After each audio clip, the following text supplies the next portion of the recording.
Welcome back to Into the Paradox. Today we're diving into a topic that affects so many of us, whether we realize it or not: the hidden world of crime and antisocial behavior within our multi-occupancy buildings. I'm talking about blocks of flats, apartments, whatever you call them. It's something that often feels like an unspoken undercurrent. Joining me today, we have Tom, our cult and crime specialist, Martin, a voice from the community, and David, a conspiracy theorist and author. Martin, let's start with you. As someone living in one of these communities, what's your gut feeling about this undercurrent? Thanks, Peter. Honestly, it's a constant low hum, isn't it? You wake up, you go to work, you come home, and on the surface, everything seems fine. But then you notice the little things. The smell of cannabis in the hallway, a package gone missing, or just a general sense of unease. It's rarely outright violence, but it's a feeling that things aren't quite right. It makes you second-guess your environment, you know? Martin, you've hit the nail on the head there. That undercurrent is precisely what we often see in these environments. From a specialist perspective, blocks of flats sadly become attractive for certain types of illicit activities, especially drug dealing and heavy drug use. It's not about the majority, who are absolutely law-abiding, but the actions of a very small percentage can have a disproportionate impact, creating that exact feeling you describe. Disproportionate impact, sure. But let's be real, Tom. It's not just a few bad apples. This undercurrent is often a symptom of systemic failures, or dare I say, even deliberate neglect. When you pack people into dense urban environments, you create perfect conditions for these problems to fester. It's a control mechanism, really. Keep people on edge, keep them suspicious of their neighbors, and they're less likely to unite against the real powers at play. That's a strong take, David. Tom, from your research, why are multi-occupancy buildings, specifically, so attractive for these activities? What is it about their design or their nature that makes them vulnerable? Well, Peter, it comes down to a few key factors. Anonymity is a big one. In a block of flats, you have so many people coming and going that unusual foot traffic can easily blend in. If you live in a detached house, a constant stream of short-stay visitors is very noticeable. In a block, it's just another person. Then you have access and egress, multiple entry and exit points, especially in larger buildings, offering quick escapes. And let's not forget the fortress mentality some dealers adopt. They feel safer inside a building with controlled access, believing it offers a layer of protection. Plus, the concentration of residents provides a convenient local market for drug sales, minimizing travel. It makes perfect sense when you put it like that. I've seen it firsthand. The constant knocking on doors, people just sort of hanging around in the stairwell, or getting buzzed in by someone else without really knowing who they are. You get to know faces, but you don't really know who's visiting whom. And the smells, the smells. Cannabis often. It pervades everything. It's not just the smell, it's what the smell implies. And the landlords, the housing associations, the local councils, they often turn a blind eye, don't they? Or they're so bogged down in bureaucracy, so beholden to certain interests, that they lack the will or the resources to truly address it. It's easier to let these low-level activities continue than to tackle the root causes, which often lead back to economic disparity and social engineering. Keep the underclass busy with petty crime, distract them from the bigger picture. That's a bleak picture, David. Martin, when you talk about the little things beyond the drug-related activities, what other types of crime or antisocial behavior are most prevalent in these environments, and how do they impact daily life? Oh, the list is endless. Antisocial behavior is probably the biggest one, and it's the most insidious because it chips away at your peace of mind. Excessive noise is a huge issue. Loud music at 3 a.m., shouting matches, kids running wild in the hallways. Then there's the littering. People leaving rubbish bags outside their doors or dumping things in communal areas. Vandalism too, graffiti, damaged entry systems, broken lights. It makes the whole place feel uncared for. And when a place feels uncared for, it invites more serious problems. It's a downward spiral. Exactly, that's a classic example of the broken windows theory at play. If a community allows small signs of disorder to persist, it signals that no one cares, which then encourages more serious crime. ASB erodes the quality of life, makes residents feel unsafe, even when there's no direct physical crime. It's the precursor. Beyond ASB, we see a lot of property crime. Burglaries, not just of flats, but often communal storage areas for bikes, prams, mobility scooters. Package theft is rampant with online deliveries, and vehicle crime in associated parking areas. It's all about creating an environment of fear and instability. When your bike is stolen, your package disappears, or you can't sleep because of noise, you become isolated. You retreat into your own flat, trusting no one. And an isolated populace is an easier populace to control. Who benefits from this? The security companies pushing expensive CCTV, the landlords who can justify higher service charges, the systems that thrive on division. David, you always bring us back to the larger forces at play. But Tom, let's zoom in on the specific concern about drug-related crime Martin mentioned. What are the telltale signs, and how does drug dealing, for instance, manifest itself in a block of flats compared to, say, a street corner? It's often quite subtle, Peter, at first. You'll notice frequent short visits to specific flats. People coming and going at odd hours, often not looking like typical residents. They might linger outside the entry system waiting to be buzzed in, or follow someone else in. You'll see exchanges of small packages or cash, sometimes very quick, almost imperceptible. And yes, Martin mentioned it, the strong smells of cannabis or other drugs wafting through the building. Discarded paraphernalia, syringes, foil, crack pipes in communal stairwells or hidden corners are a very clear sign. The discarded needles, that's when it really hits home, isn't it? It's not just a smell anymore, it's a direct health hazard, a sign of something much darker. And then you worry about kids, about cleaning staff. It elevates the level of fear dramatically.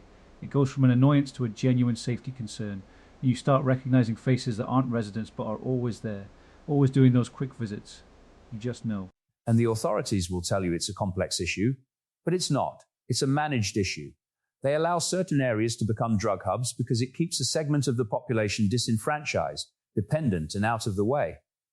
Think about the cuckooing Tom mentioned earlier, where dealers take over a vulnerable person's flat.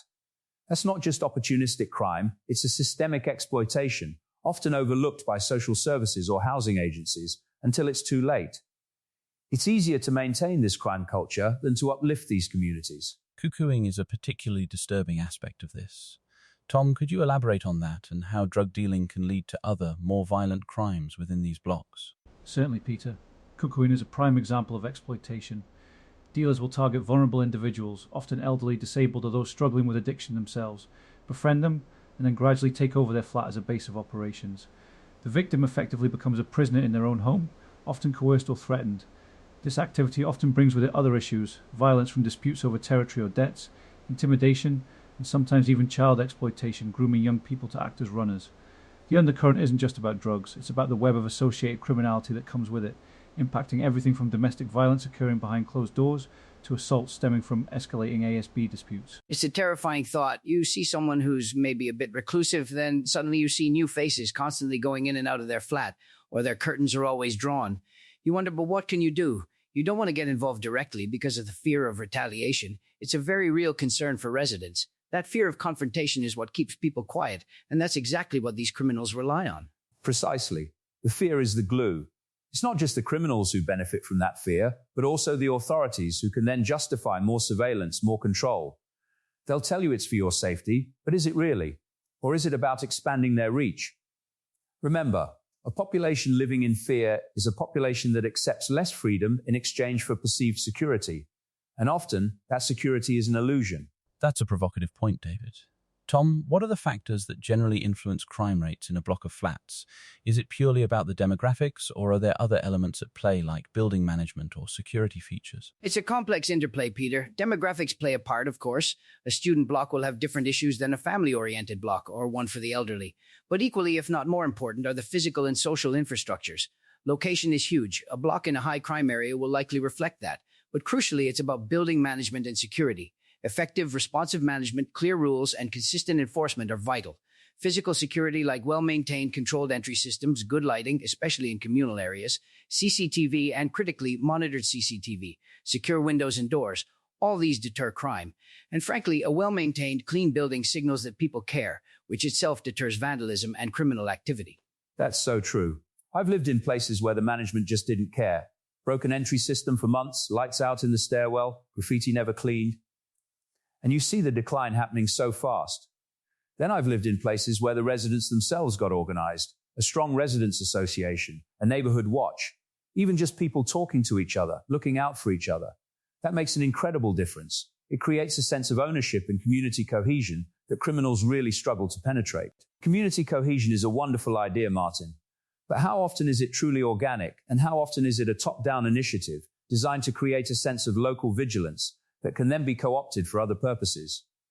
These security measures, like CCTV, are pitched as protection, but they're also tools for constant monitoring. They might reduce petty theft, but they also feed into a surveillance state, eroding privacy and fostering distrust. And who decides what's well maintained? Who benefits from those maintenance contracts? It's always about money and control veiled as safety. David, you consistently challenge the surface narrative, but for someone like Martin or any resident experiencing these issues, what are the practical steps? What can people do if they suspect drug activity or are dealing with persistent ASB in their block? It's tough, Peter, because you don't want to be seen as a snitch, but you have to report it. Start with your building management or housing association. Keep a meticulous record of everything: dates, times, what you saw, who you spoke to. If that doesn't work, or if it's more serious, contact the police, the non-emergency line. And there are anonymous lines like Crime Stoppers if you're really worried about retaliation. But the biggest thing, I think, is to try and connect with other residents. If you're all experiencing the same thing, there's strength in numbers. A collective voice is much harder to ignore. Martin is absolutely right. Documentation is key, and collective action is powerful. From a law enforcement perspective, they need information. They rely on residents to be their eyes and ears. That's not to say police are always perfect, but reporting gives them the data they need to build a case or identify patterns. And for the anonymous reporting services, they are genuinely anonymous.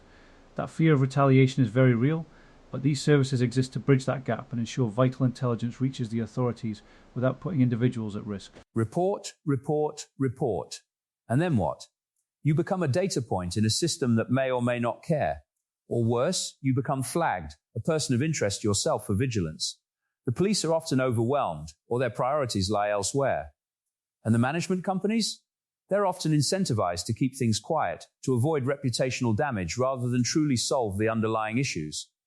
The real solution isn't reporting to the existing structures, it's dismantling the structures that allow this crime culture to thrive in the first place. It's about systemic change, not individual complaints. Well, David, that's a powerful call to action, albeit one that shifts the focus entirely. We've heard a lot today about the nuanced, often hidden challenges of living in multi-occupancy buildings, from Martin's lived experience of that subtle, unsettling undercurrent, to Tom's expert breakdown of why these environments are targeted, and David's challenging view on the systemic implications. It's clear that while the vast majority of residents are law-abiding, the actions of a few can profoundly impact the quality of life and sense of safety for everyone.